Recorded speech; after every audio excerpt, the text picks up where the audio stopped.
Here comes Campbellsville. King back to Evans! What a two-handed block! Makes 2 minutes and she finishes!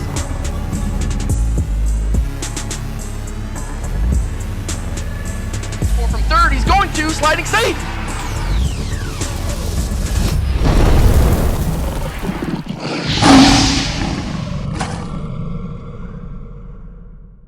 Good afternoon, everyone. I'm joined by cross-country track and field senior Maggie Parrish. Maggie, how you doing? Pretty good. How about you? I'm doing okay. Out here at lovely Green River this afternoon. How do you like coming out here, going on these just runs with the team, or just coming out here yourself? Well, it's the best thing to do in Campbellsville, so it's always entertaining. Gives us a change of scenery. Yeah. Do you whenever you guys come out here, do you go on the trails, or you mostly stay on the road whenever you're out here?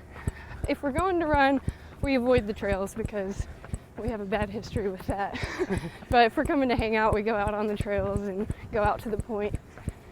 You want to elaborate on the bad history at all? Well, we've taken a few falls and a few twisted ankles, so it's just not really our best option. I've had some of those myself. So I want to kind of talk real quick and get right into it. You started coming into the program, and over the past few years, you've had some legitimate recruits start coming in. How do you feel that you've kind of attributed to that success over these past few years? Well, I wouldn't really say that I've dealt with a lot of recruits, but it's more so just every time a new person comes in, you look at it as a new member to your family, and you protect your family, but also want to grow. So it's really cool to see the program grow, and I love seeing the excitement of recruits coming in, because I remember what it felt like, and it's always really cool.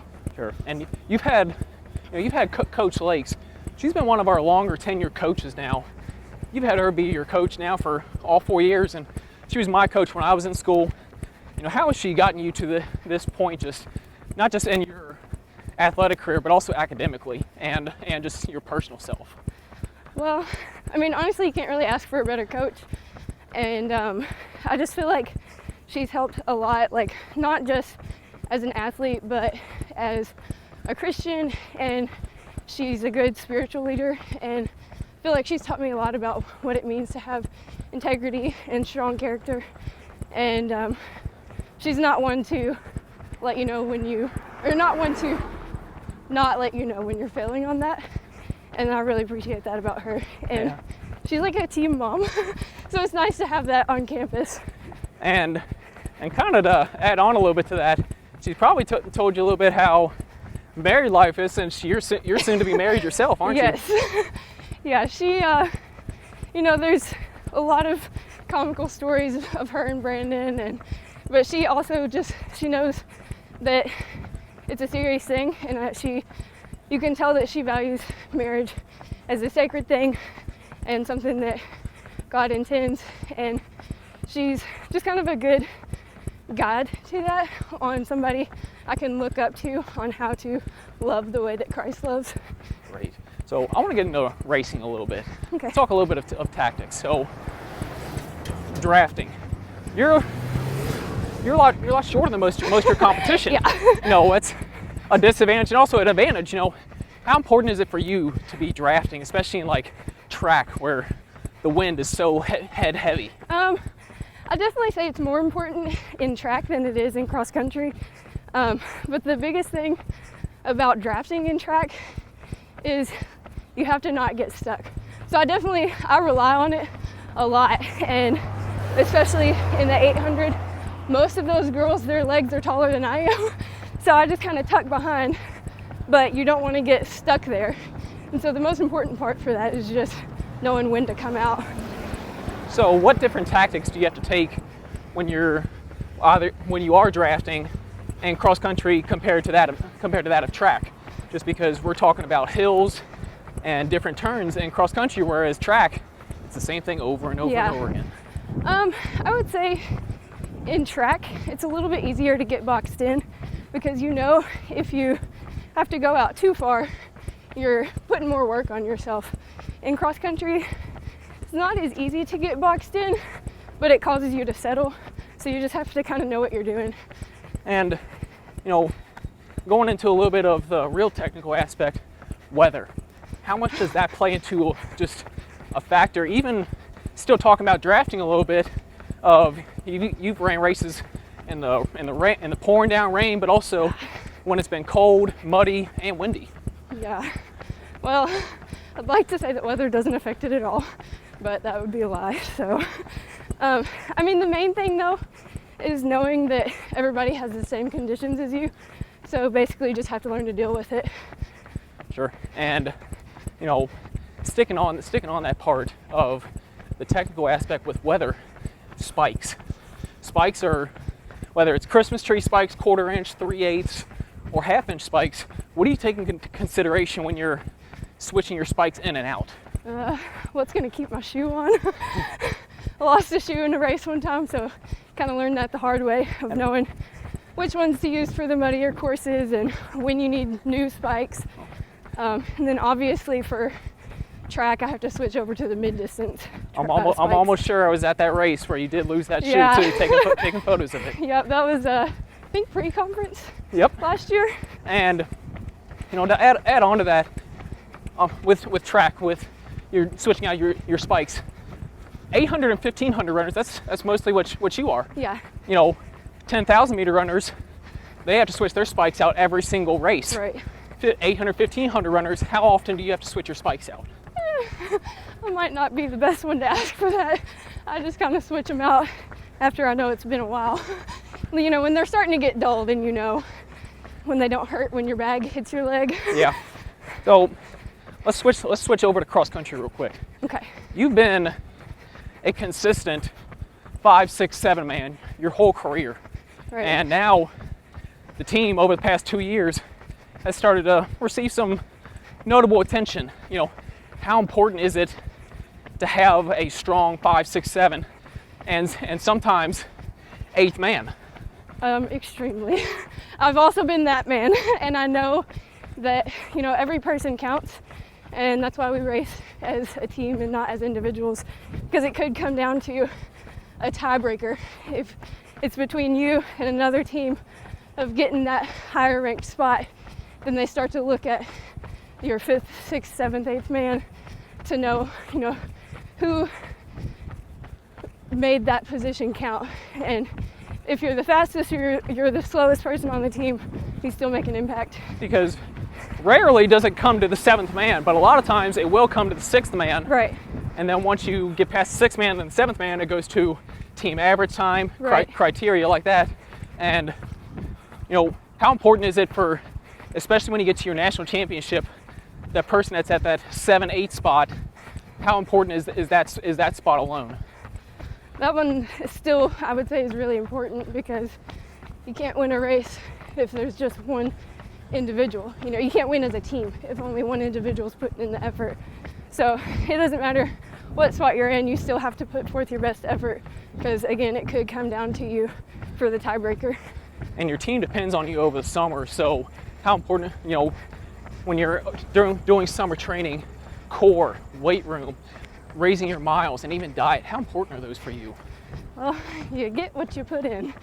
So if you're not doing anything, you're not going to see results. Or if you're doing the wrong things, or like putting unhealthy stuff into your body, then you're not going to see strong results. So I'd say it's very important. That's another thing I learned the hard way after freshman year. So, and kind of talking about that a little bit of, you know, how do you prepare yourself mentally as a freshman coming into preseason compared to that of a senior where you've done it for 3 years now? Well, I feel like coming in as a freshman, I didn't know what to expect, and it's a whole different level of training, and I didn't really prepare myself for that. But now as a senior, I know if I don't want to die or get injured, then I'm gonna have to put in the work. And I think you also learn a new level of respect for what you do, and you learn to not take it for granted. Mm-hmm. And so you have to put in the work. Yeah, and during the school year, you know, you don't have a whole lot of time to yourself. You know, yeah. it's student athletes, their schedules are very fixed, and especially cross country and track and field, you are technically 3-sport athletes. Right. How do you prepare yourself mentally and physically knowing you only have a certain amount of days off per academic school year coming in? I mean, after this long, like, I've been a runner for, I guess, 8 years now. And so it's not something that I really have to think about anymore because it became more of a lifestyle. But at the same time, you have to know that you have to recover well or you're not going to make it to the end. And so recovery is everything. And, during preseason, Coach Lakes will really start to begin those workout groups. Right. Do you, in races, try and stay in those groups the best that you can? Or if you're feeling good, are you able to go ahead and go on yourself? Ideally, going into each race, we want to stay together. Sometimes it doesn't always work out because you may have a really great day or one of you may have a really bad race. And that's just to be expected. But it definitely makes a huge difference to race with the people you train with. I know, like, in our last 2-mile time trial, my group for workouts was Talia and Abigail, and for that time trial we decided to stick together, pace with each other, and draft with each other, and it made a huge difference. So before we kind of close up, going into that last bit, you have in that group you, who's a senior, Right. You have Gail, who's a sophomore, and then you have Talia, who's a freshman. How's that leadership kind of help lead that group? Even if some of these girls might have been running longer than you, how do you bring that leadership factor into it?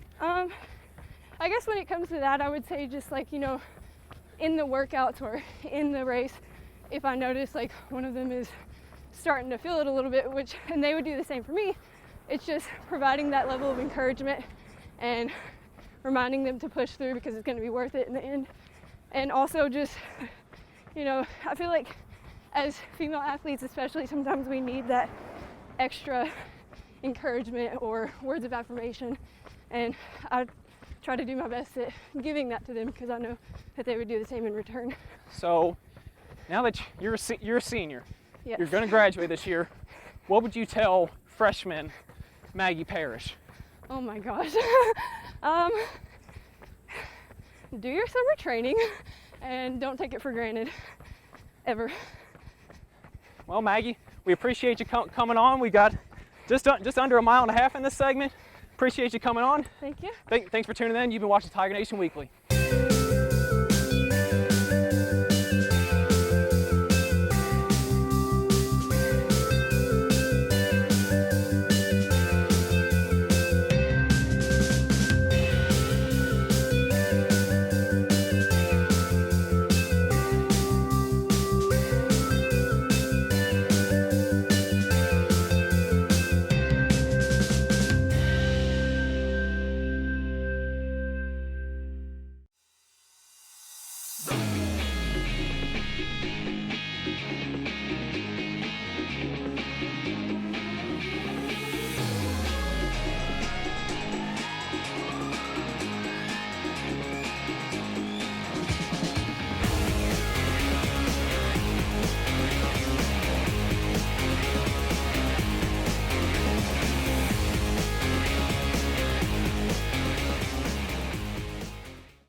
Welcome back to Tiger Nation Weekly. I'm host Zach Clements. Again, joined beside me is Corbin Harris. Coach, how are we doing today? Doing great. How about yourself? I can't complain. Another beautiful day for a long walk. You ready? Exactly. Yeah, a little bit warmer today than it was the other day, but it is absolutely gorgeous.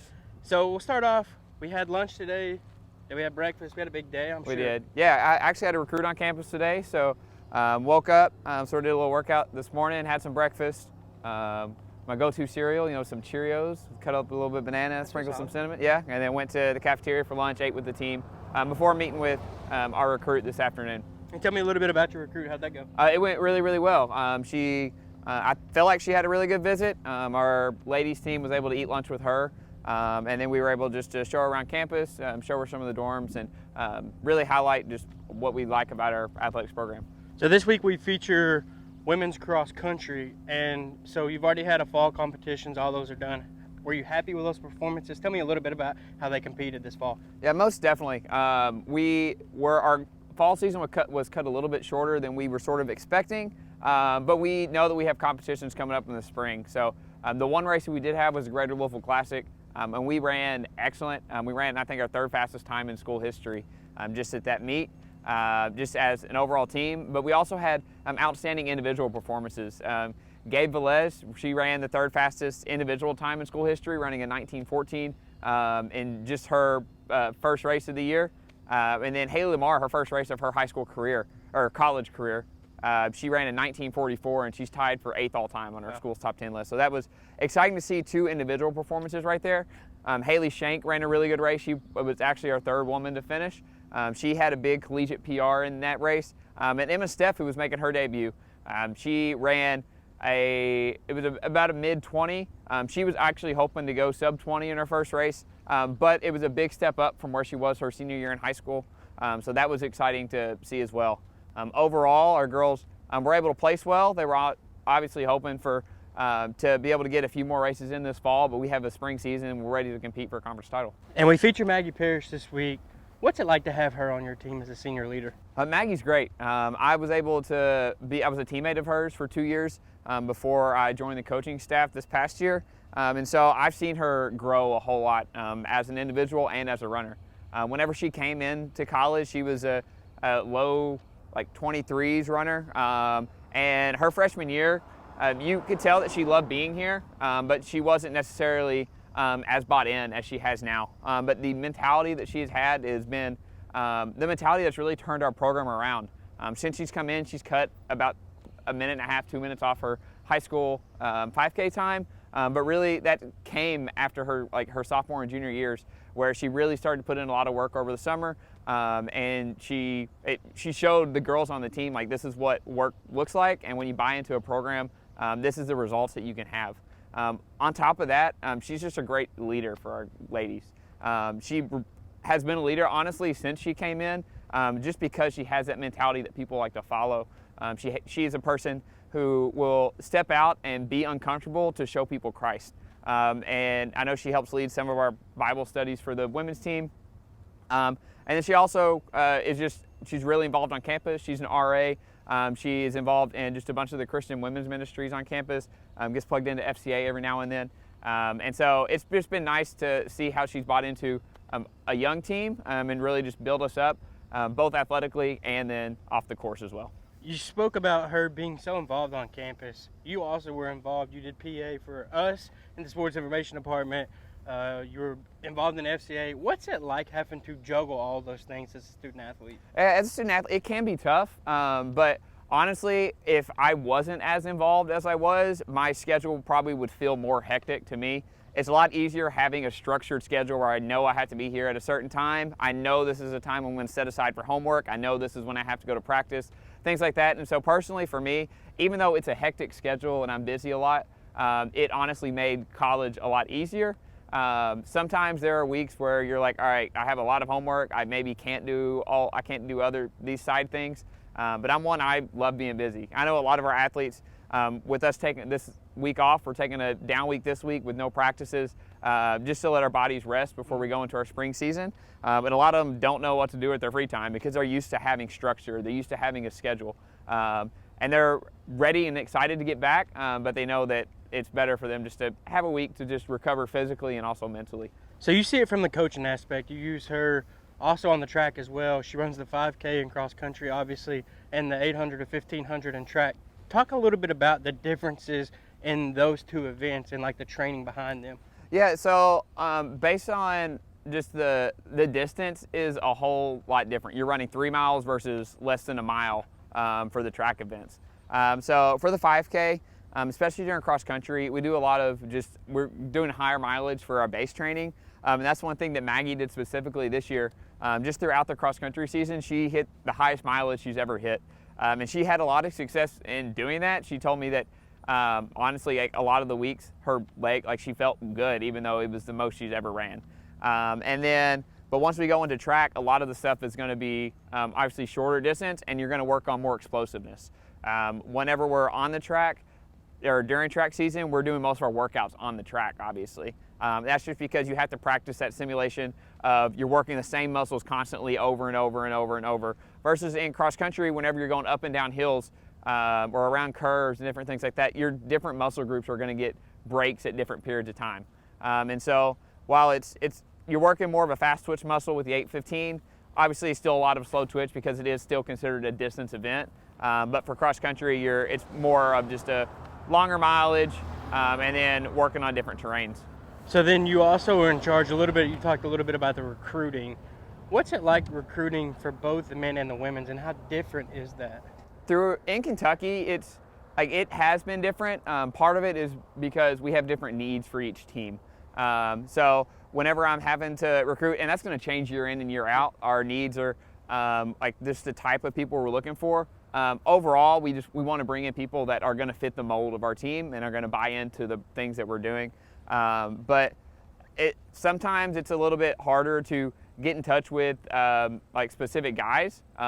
It just seems like a lot of guys are really that a lot more guys want to run in college. So we have a lot more reach out to us. But on the women's side, it's a lot more me going out and pursuing them. But once I make contact with a lot of the women, then they're excited to sort of come on a visit. But guys are more going to step out and reach out to you. You do have women that are going to like send us an email or find us at meets, different things like that, but it's a lot more rare. And then talk a little bit about the recruiting point. So is there something, you as a male athlete, were you attracted to what at Campbellsville versus maybe a female might be attracted to something different? At least personally in my experience, I don't think that changes because the thing that brought me to Campbellsville outside, like obviously the academics in the school just as a whole is a big factor. But the thing that attracted me to the team specifically is the family-like atmosphere. Obviously, you want to go to a team that's going to be good. You want to have success and you want to win. You want to go to a team that's going to make you better. But more than anything, you want to go to a team that loves you. You want to find people that are going to support you, whether you're running well or not running well. And so whenever I came to Campbellsville, and that's one thing I try to emphasize to every recruit that comes in is like, it's a family. It's not like, it's honestly hard for me to put into words to them like how much of a family this is and how much of a family our team is. And the only way I describe it is that like you literally are doing life with these people. And it's not because as coaches we force you to go to the cafeteria and eat together, but like you choose to do that. If you go in the cafeteria, the cross country team has these designated tables, not because someone wrote the cross country team's name on it, but like that's just where the team sit. Right. And everyone chooses to eat with each other. When we have recruits on campus, I know I usually just send to a message like, hey, like if someone's not in class, can you take this recruit to lunch? And usually half the team shows up. Yeah. One person will say, I'll take her, but the whole team wants to come in because they know that they want to embrace them as a family, and they want that recruit to like know that this is a family, like we do love you. We went to a little preseason practice right before the first meet, and you went off and you ran with the girls. You were setting the pace. Tell me a little bit why you do that, and then with 2 laps left to go when they were about to finish their time trial, you quit. What's your thought process behind that? So for that one specifically, I wanted Gabe and Lamar, Haley Lamar, they were, so far in the summer training, they were a little bit in front of the rest. Gabe, who's still a little bit newer to running, she doesn't always know how to pace. And so we did our pre-race sheets. I knew what they were capable of running, but I didn't really, with Gabe being just new to running in general, Haley still being a freshman, I wasn't specifically for sure how well they were going to go out and set the pace themselves. And so I wanted to go out and I knew what the pace felt like running, like just over my years of running. And so I wanted to go out and set the pace for them to go run the times that they had their goals set on. It was actually funny. I knew that they could go like near a 12 flat, and I went out and I was like, all right, I'm gonna go out and I'm gonna run. I'll run 1.5 miles of the 2-mile time trial, and I'm gonna run 6-minute miles so they can go out in 12 flat. And Gabe looks at me and says, my goal was like 12:40, and I was like, just trust me. And so I ran that pace, and with the reason why I dropped out with 2 laps to go is because I'm not gonna be there in a race. Right. And so that last 800 meters is going to be on them. It's not, at that point, it's not about them pacing themselves. It's about like, what do they have left and are they going to go? And then 2 weeks later, we did another 2-mile time trial. And for that one, we approached it with a different mentality. For that one, just since we weren't getting many races in the fall, I wanted them to mimic a race. For the guys, I hopped in and ran with the guys because I wanted to run with Sam and actually race him, just so he could have that race-like competition. But for the ladies, with Gabe and Lamar already being so close, like neck and neck, to be able to run against each other, it was a race for them automatically. So I told them just to go out and race that themselves. And then, like, I mean, you have our other groups throughout the team with Mia and Emma and Haley Shank. They're another group, and so they were able to race themselves anyway. And then Maggie and Talia and Abigail, they're another group that are able to run together and race themselves and to work together. And so that's why just the mentality of heading in is sort of like the choices that we make with that. But that's sort of what those time trials look like.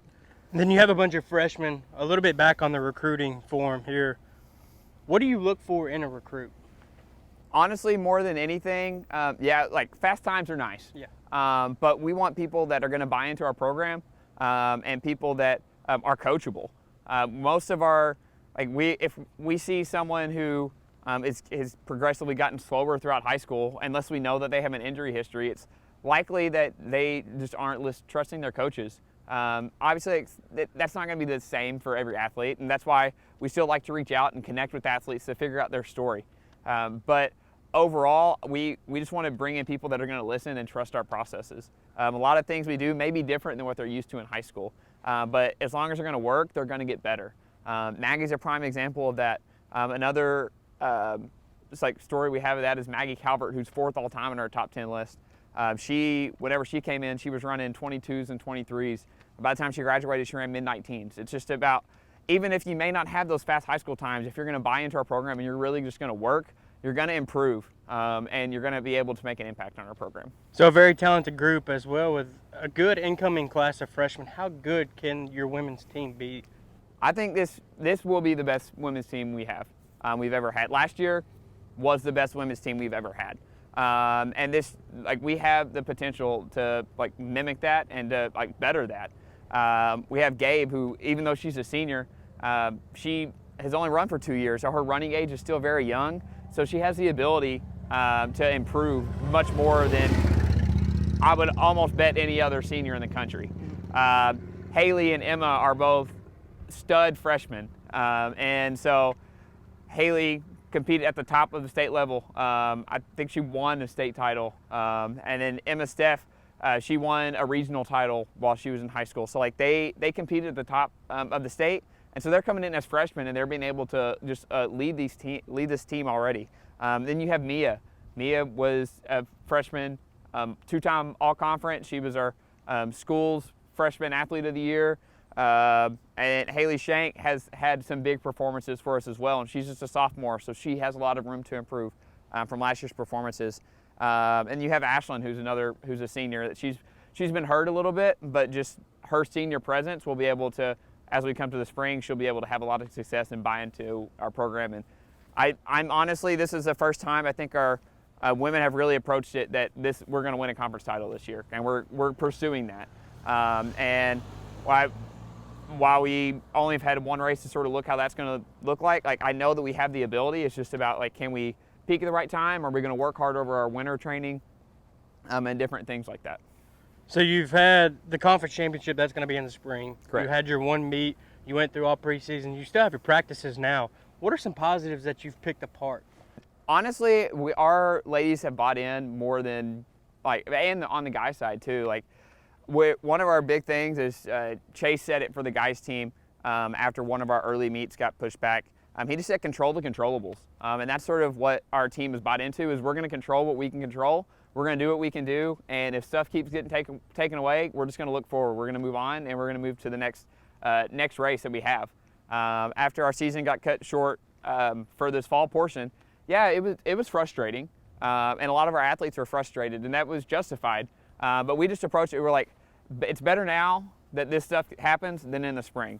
Our spring is where we're competing for our championships. We have the rare opportunity to go out and our athletes can win 3 conference championships in one semester. Right. And so that's a rare feat that they get to do. We get a peak for one sort of session of races since our track and cross country seasons are so close. and we're just gonna control what we control, and we're gonna like trust that God's gonna it's in His hands. And so your championship's normally in the fall. This year it's in the spring. How hard do you think it'll be motivated? What are you preaching to the kids? Because normally they race in the fall and they're done. So how do you keep up the same type of mentality, the effort through fall, and then you have to wait to winter to race for a conference championship? Yeah, I think honestly the motivation isn't hard. Both our guys and our men and women, like they're ready to go. They know that we can compete at some of the top level in the conference and have some success. And so knowing where we stand in the conference, they're willing to compete and they're willing to work, even though it's going to be a long wait.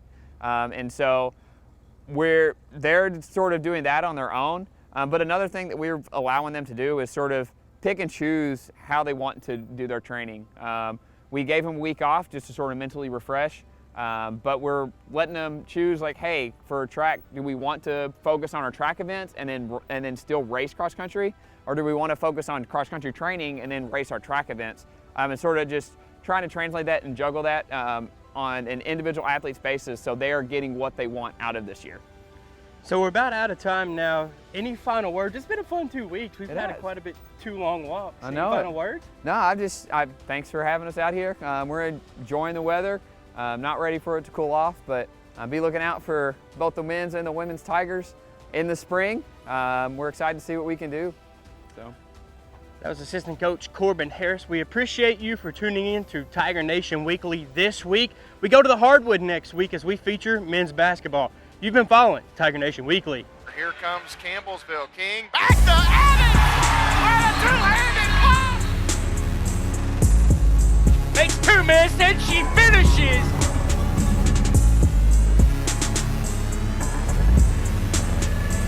4 from third, he's going to, sliding safe.